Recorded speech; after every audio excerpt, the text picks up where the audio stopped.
ॐ सदाशिवसमारम्भां शङ्कराचार्यमध्यमाम् अस्मदाचार्यपर्यन्तां वन्दे गुरुपरम्परां। श्रुतिस्मृतिपुराणानाम् आलयं करुणालयं नमामि भगवत्पादं शङ्करं लोकशङ्करम्। शङ्करं शङ्कराचार्यं केशवं बादरायणं सूत्रभाष्यकृतौ वन्दे भगवन्तौ पुनः पुनः। समस्तजनकल्याणे निरतं करुणामयं नमामि चिन्मयं देवं सद्गुरुं ब्रह्मविद्वरम्। हरिओम, सभी को प्रणाम। 34वें अद्वैत युवा जागरण शिविर के लिए मैं आचार्य शंकर सांस्कृतिक एकता न्यास का अभिनंदन करता हूँ कि इतने लगातार शिविर एक के बाद एक हो रहे हैं और ज़्यादा से ज़्यादा युवकों को अद्वैत ज्ञान का परिचय हो रहा है इसके माध्यम से। ये मेरा तीसरा शिविर है और पहला एक हुआ साधना पंचकम पे, दूसरा हुआ भज गोविंदम पे, अब ये तीसरा होगा तत्वबोध पे। हमारे पूज्य गुरुदेव स्वामी चिन्मयानंद जी कहते थे कि spirituality is not the privilege of the poor और the luxury of the rich, it is the choice of a wise person. अध्यात्म जो है वो एक बुद्धिमान व्यक्ति का चयन है, चॉइस है। इसलिए आप सबको हार्दिक अभिनंदन कि आपने इस अद्वैत युवा शिविर में भाग लेने का निश्चय किया है। यहाँ पर 10 दिन का शिविर, 10 दिन अपने कार्य से, अपनी पढ़ाई से, जो कुछ आप कर रहे हैं उससे निकाल के एकाग्रता पूर्ण यहाँ पर श्रवण करना, ये आपका एक जो निश्चय है वो बहुत ही वंदनीय है, सराहनीय है। तो अध्यात्म ज्ञान की आवश्यकता क्या होती है? हमारा जीवन तो अच्छे से चल ही रहा होता है, हमको अध्यात्म की आवश्यकता क्यों होती है और हम क्यों आए हैं यहाँ पर इस शिविर में? अगर कोई कहना चाहे आप शेयर कर सकते हैं। हाँ बताइए। खुद को जानने के लिए, बहुत सुंदर। लेकिन खुद को तो हम जानते हैं ना, इतने साल तो हो गए। आप कौन हैं, आपका नाम क्या है, आप कहाँ से आए हैं, क्या करते हैं, क्या पढ़ रहे हो, तो आप जानते हैं।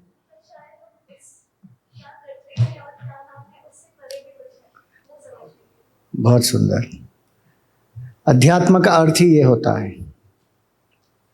और कोई कहना चाहता है कुछ? हाँ जी। हम अध्यात्म में इसलिए आते हैं क्योंकि दुखों से मुक्ति पाने के लिए और सुख शांति और समाधान के लिए प्रत्येक मनुष्य को सुख शांति और समाधान चाहिए, तो वो गलत रास्ते में पहुंच रहा है। हम इसलिए बहुत सुंदर। सुख शांति के लिए, दुख की निवृत्ति के लिए अध्यात्म की आवश्यकता होती है। अलग अलग प्रकार से लोग दुखों से मुक्ति प्राप्त तो करना चाहते हैं। कोई स्पा में जाता है, कोई डिस्को में जाता है, कोई कहीं जाता है, कोई अलग अलग चीज़ों से दुखों से मुक्ति प्राप्त करने का प्रयास तो करते हैं, लेकिन उससे दुखों की निवृत्ति नहीं होती। और कोई कारण?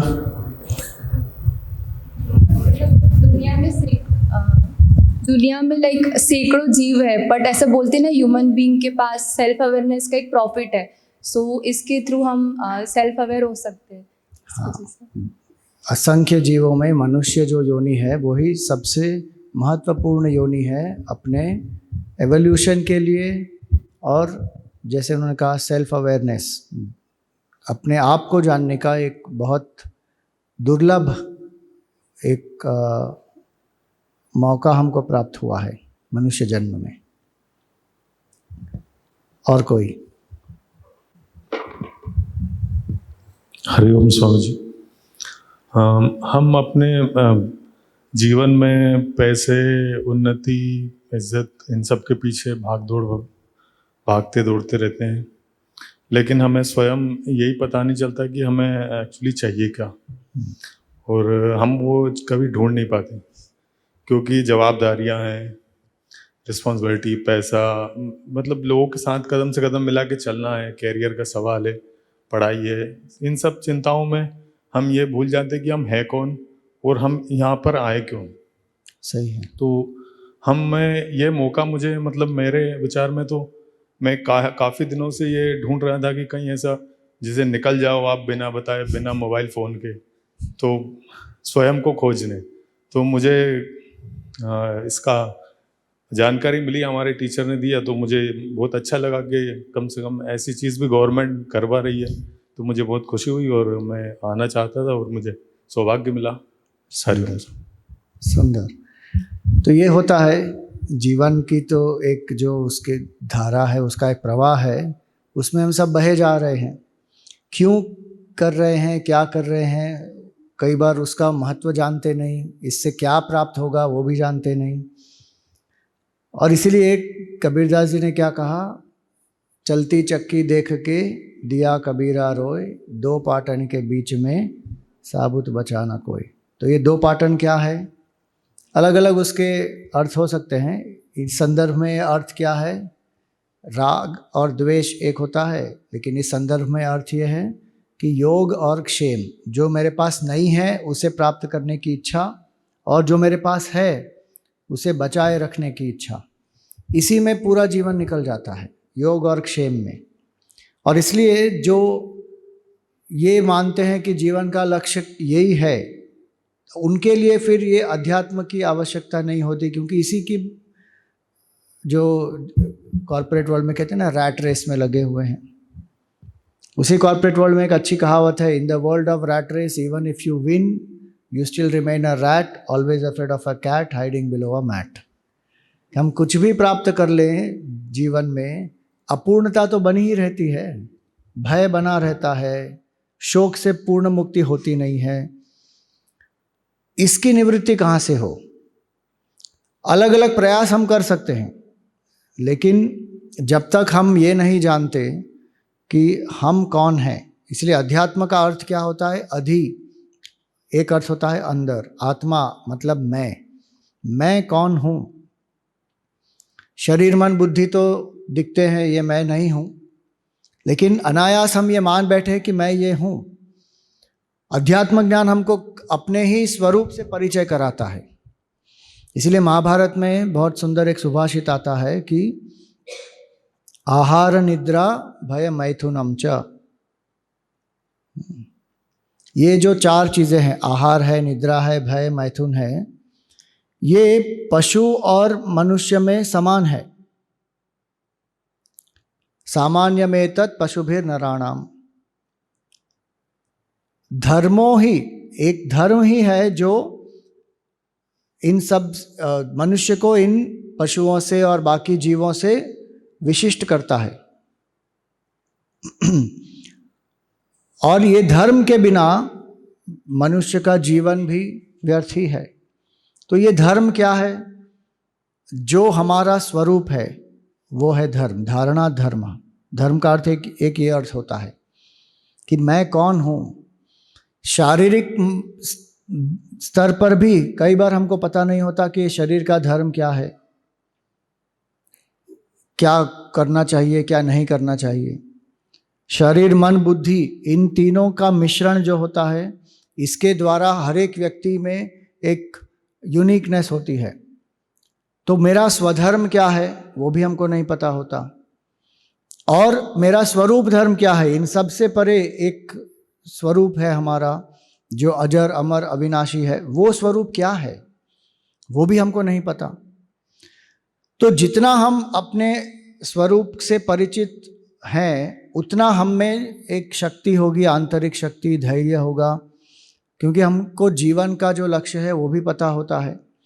लेकिन जब हमें जीवन का लक्ष्य नहीं पता, हम क्यों आए हैं यहाँ पर नहीं पता, हमको क्या करना है ये नहीं पता, क्यों कर रहे हैं कुछ पता नहीं होता, सब कर रहे हैं इसलिए हम कर रहे हैं।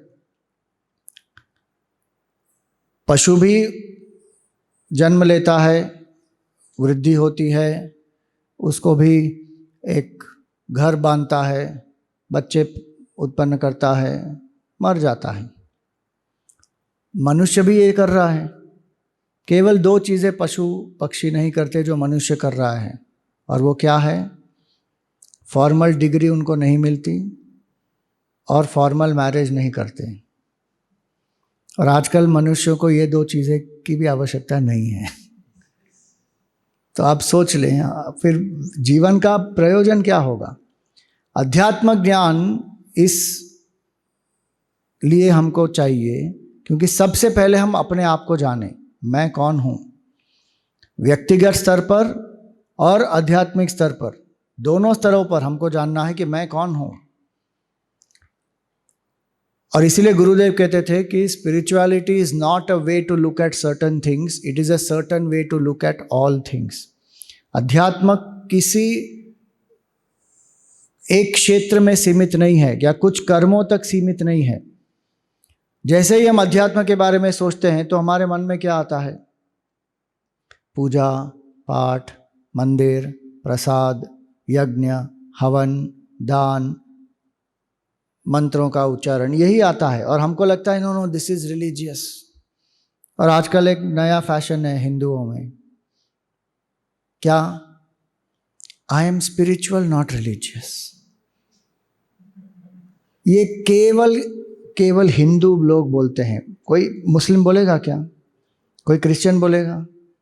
कोई ज्यू बोलेगा? कोई नहीं बोलेगा, केवल हिंदू बोलेगा I am spiritual not religious. उसको पूछो तुम्हारी ये स्पिरिचुअलिटी आई कहाँ से? साइंस ने उत्पन्न की क्या उसकी स्पिरिचुअलिटी? वो भी रिलीजन से ही तो आई।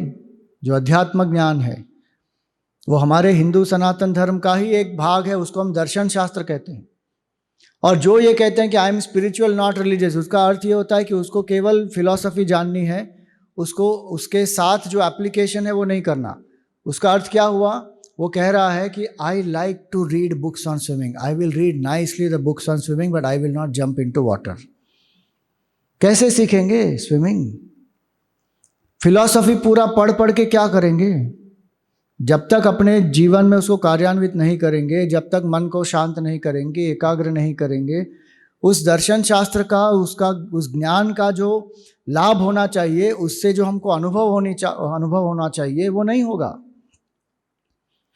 तो हमको ये सिखाया गया है कि ये जो राइट्स है, रिचुअल्स है, ये सब बहुत ही रूढ़िवादी है, ये बहुत पुरातन है, साइंटिफिक नहीं है।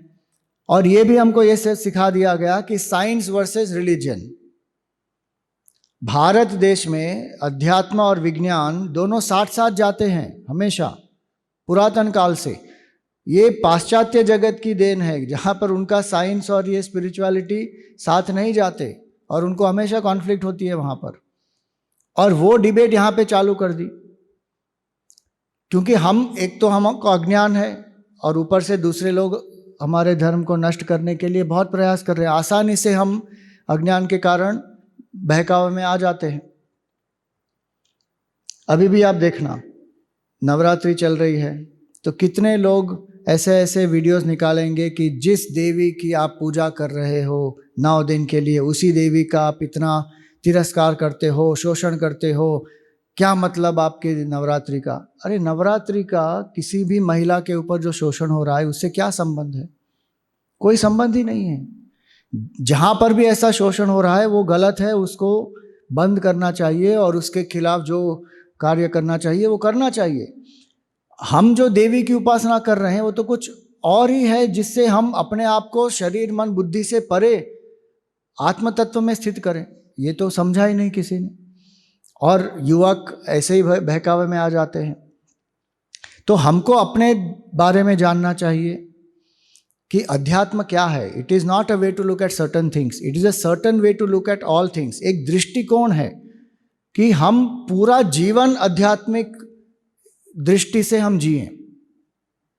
जैसे आप मनुष्य हैं, ये ज्ञान जो है कुछ कर्मों तक सीमित है या सभी कर्मों को प्रभावित करता है? ये सभी कर्मों को प्रभावित करता है। ये एक दृष्टि है ना कि मैं एक मनुष्य हूँ, मैं एक पुरुष हूँ, मैं एक स्त्री हूँ। इसके हिसाब से जो भी आप करेंगे आपका जो भी चयन होगा, what ever choices you make will all be based on this knowledge. इसी तरह मैं कौन हूँ, अगर हम जान लें कि ये शरीर मन बुद्धि में नहीं हूँ, मेरा स्वरूप है अजर अमर अविनाशी आत्मा, परम आनंद मेरा स्वरूप है, जो मैं बाहर खोज रहा हूँ वो मेरा ही स्वरूप है, तो कितनी सारी चीज़ें आसान हो जाएंगी। और इस दृष्टि को किस तरह हम अपने जीवन में पूर्ण रूप से आत्मसात करें, ये अध्यात्म शास्त्र है। किसी भी साइंस में आप देखेंगे दो चीज़ें होंगी, एक होगा थियोरी, एक होगा प्रैक्टिकल्स, प्योर साइंस और अप्लाइड साइंस। तो धर्म में भी दो चीज़ें हैं, दर्शन शास्त्र है जो फिलॉसफी है, और जो हम योग शास्त्र जिसको कहते हैं, दोज आर प्रैक्टिकल एप्लीकेशंस, कि किस तरह शरीर मन बुद्धि को एकत्रित किया जाए, युक्त किया जाए। इसीलिए गीता के हर अध्याय के अंत में क्या आता है, ओम तत्सदिति श्रीमद् भगवद गीतासु उपनिषत्सु ब्रह्म विद्यायाम योग शास्त्रे, कि ब्रह्म विद्या भी है और ये योग शास्त्र भी है, दोनों की आवश्यकता होती है। गुरुदेव हमारे कहते थे कि philosophy without rituals is lame and rituals without philosophy are blind. तो जो हमारा दर्शन शास्त्र है और जो हमारा जो योग शास्त्र है, जिसमें हम प्रैक्टिकल टेक्निक्स सीखते हैं, उन दोनों का समुच्चय है हमारा धर्म। और इन दोनों के द्वारा हम अपने आप को समझेंगे सबसे पहले। फिर ये सृष्टि कहाँ से आई, इसके रचयिता कौन है, इसमें नियम क्या है, कर्म क्या होता है, कर्म के फल क्या है, कर्म के फल के दाता कौन है, अलग अलग जो सृष्टि के विषय में प्रश्न है वो भी हमको जानना चाहिए। और जीव और जगत, इन दोनों का जो रचयिता है वो जगदीश्वर, वो कौन है, उनका स्वरूप क्या है, उनका इस सृष्टि से और मुझसे क्या संबंध है। ये तीनों चीज़ें जब हम जानते हैं, जीव जगत और जगदीश्वर, इसको कहते हैं एक सर्वांगीण दृष्टि। Spirituality is to understand the oneness of all this. अध्यात्म क्या है कि इन तीनों चीज़ों का जो एक सार है, कि एक ही तत्व इन तीनों के रूप में प्रकट हो रहा है, इसको जानना बहुत आवश्यक है। क्योंकि इसको जानने के बाद क्या होगा, हमारे जीवन में एक आंतरिक शक्ति होगी, मानसिक शक्ति होगी, एक बौद्धिक स्पष्टता होगी। हम जो कर रहे हैं उसका पूरा उद्देश्य हमको पता है, जीवन का जो बिग पिक्चर है, जो मुख्य उद्देश्य है, वो हमें पता है। सृष्टि के नियम क्या है उसके बारे में भी पता है, जगदीश्वर कौन है उनके बारे में भी पता है। तो ये जानने से बहुत शक्ति प्राप्त होती है, मन शांत भी होता है, आनंद का अनुभव भी होता है। और ऐसे ही व्यक्ति एक सशक्त समाज का भी निर्माण कर सकते हैं, क्योंकि व्यक्ति है, हर एक समाज का जो बेसिक यूनिट क्या है, वो है व्यक्ति। जैसे ये पूरी जो दीवार है उसका बेसिक यूनिट क्या है, एक ब्रिक, एक ईंट जो है वो दैट्स द बेसिक यूनिट। और अगर वो ईंट एकदम दुर्बल है तो पूरी दीवार ही दुर्बल होगी। इसी तरह हर एक व्यक्ति के मन में stress, tension, anxiety, worries, depression, इतना सारा जब चल रहा है तो समाज सशक्त कैसे होगा। एक 5 साल का लड़का गया हमारे स्वामी जी के पास, स्वामी तेजोमयानंद जी के पास, और उसने कहा, Swami ji I don't have peace of mind. तो स्वामी जी ने उसको देख के कहा, my dear, when I was 5 years old I didn't know I have a mind. एक 5 साल के बच्चे को आज इतना स्ट्रेस, टेंशन, वरी, एंजाइटी हो रहा है। किसी को भी आप देखो, तनाव है सबको,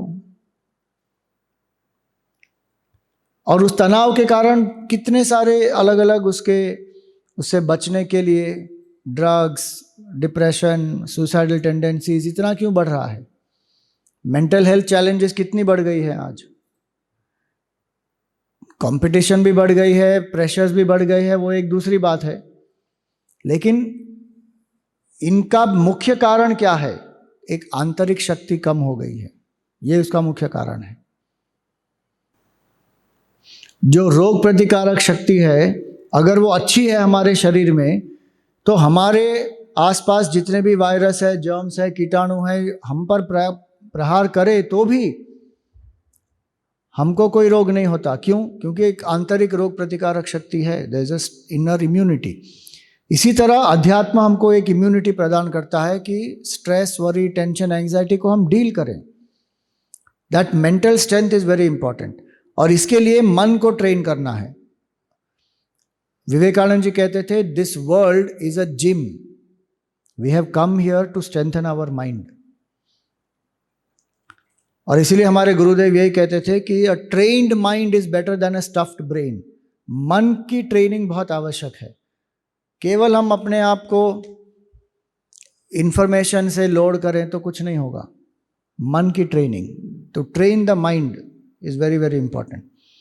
और यही मन, जो कुछ हम कर रहे हैं वो मन के द्वारा ही कर रहे हैं। आज कितनी सारी साइंटिफिक रिसर्च अवेलेबल है जिससे हमको पता चल रहा है ना कि आधे से ज़्यादा जो बीमारियां हैं वो क्या हैं? साइकोसोमैटिक हैं, वो मानसिक स्तर पर ही हैं। और उस मन में जब स्ट्रेस, वरी, टेंशन, एंजाइटी आ गई है तो क्या हो रहा है? बॉडी में कॉर्टिसोल प्रोड्यूस हो रहा है, स्ट्रेस हार्मोन प्रोड्यूस हो रहे हैं, रोग हो रहा है। और जैसे ही वो स्ट्रेस कम कर देता है तो क्या होता है? शरीर स्वस्थ हो जाता है। तो ये बहुत आवश्यक है कि समझें कि अध्यात्म मन की ट्रेनिंग के लिए बहुत आवश्यक है। और ये ट्रेनिंग कब होनी चाहिए? जब हम युवा हैं या जब हम जाने के लिए तैयार हैं। कितने लोगों को लगता है कि अध्यात्म इज पोस्ट रिटायरमेंट प्लान। आपको भी कोई लोग पूछते होंगे कि अरे क्या हो गया तुमको, कोई प्रॉब्लम है क्या, आश्रम क्यों जा रहे हो? ये स्वामी वामी के चक्कर में नहीं पड़ना, सबके सब ढोंगी लोग हैं, सब उल्लू बना रहे हैं सबको। बी साइंटिफिक, साइकियाट्रिस्ट के पास जाओ। वो साइकियाट्रिस्ट हमारे पास आ रहे हैं।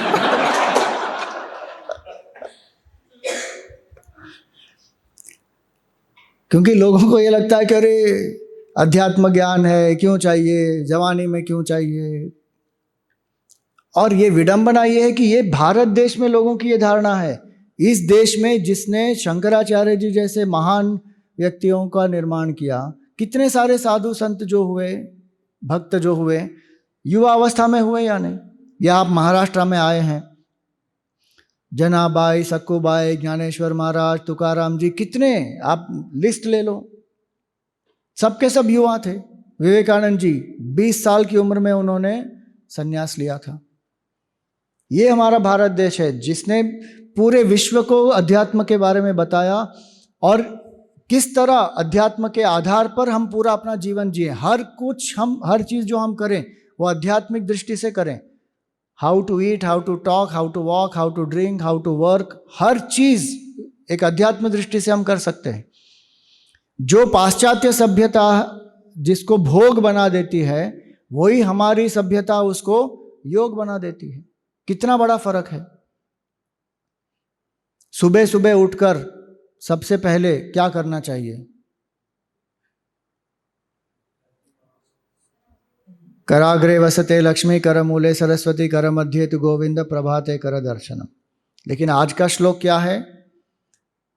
कराग्रे वसते इंस्टा, कर मूले तु फेसबुक, कर मध्य तु ईमेल, प्रभाते फोन दर्शनम। सुबह सुबह पहले उठ के फोन लेते हैं, भगवान को तो भूल गए। नहाने के लिए क्या करना चाहिए? जो एक भोगमय ये वस्तु हो जाती है, हमारा ज्ञान क्या कहता है? गंगे च यमुने चैव गोदावरी सरस्वती नर्मदे सिंधु कावेरी जलेस्मिन् सन्निधिं कुरु। ये सभी नदियों का आवाहन करके इस भाव से स्नान करें कि हमारे हृदय में परमात्मा है और ये जो हम स्नान कर रहे हैं वो उनका ही अभिषेक हो रहा है। कितनी सुंदर दृष्टि है योग की दृष्टि। और इसके लिए क्या कुछ आपको अलग से टाइम खर्चना पड़ेगा? नहीं नहीं स्वामी जी, अध्यात्म के लिए टाइम नहीं है, मेरा लाइफ बहुत बिजी है, बहुत काम है, बहुत पढ़ना है, बहुत स्ट्रेस है। कुछ नहीं, नहा तो रहे हो ना? अगर नहीं नहा रहे तो फिर राम राम भैया, मैं क्या करूं। लेकिन एक बार तो नहाओगे दिन में, 5 मिनट तो लगेंगे उसमें, उस समय भगवान का ध्यान कर लो, खाते समय भगवान का ध्यान कर लो। हमारे ऋषि मुनियों ने ऐसे बहुत सारे उपाय दे दिए हैं कि भगवान का ध्यान आप हर समय कर सकते हो। अगर भगवान में विश्वास नहीं है तो अपने सच्चिदानंद स्वरूप आत्मा का विश्वास कर लो कि मैं सच्चिदानंद स्वरूप आत्मा हूं, उसका स्मरण करते रहो हमेशा।